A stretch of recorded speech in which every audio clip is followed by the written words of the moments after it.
Now to Myanmar, where an army crackdown has killed at least 86 people. Former UN Chief Kofi Annan urged Myanmar security forces to act lawfully in the northwest area. The UN says 10,000 have fled to Bangladesh in recent weeks from there. Myanmar authorities reject allegations that soldiers raped minority Rohingya women and killed children. Civilians, rather. There's been years of unrest in the region. CCTV's David Grunbaum has details on the life of the Rohingya Muslims there. Resting comfortably, Shanias and his twin sister Shanias Bibi are just 4 days old. I want my children to study and have a happy and peaceful life.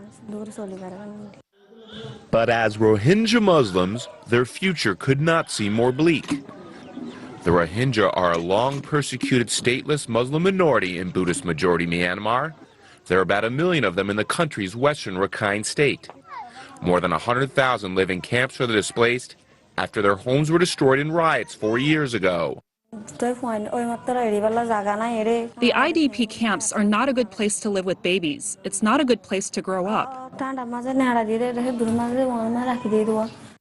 This is the Darpang IDP camp. Rows of makeshift shelters, one after the other in crammed alleyways.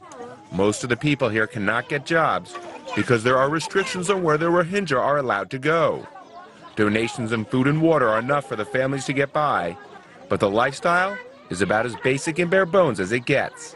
For most of these people, a good day right now is having enough to eat, enough water, and no one they know got sick.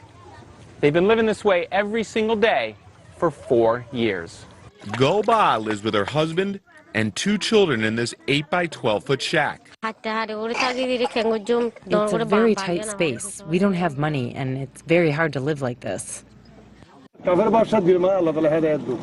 Noor Islam says his family barely gets enough to eat. He says he's desperate to find a job.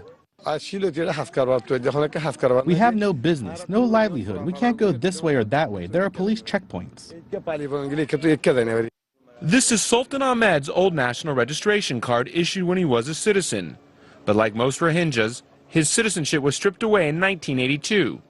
But he's lucky by local Rohingya standards because he still has his home where he lives with his children and grandchildren whose future he worries about. We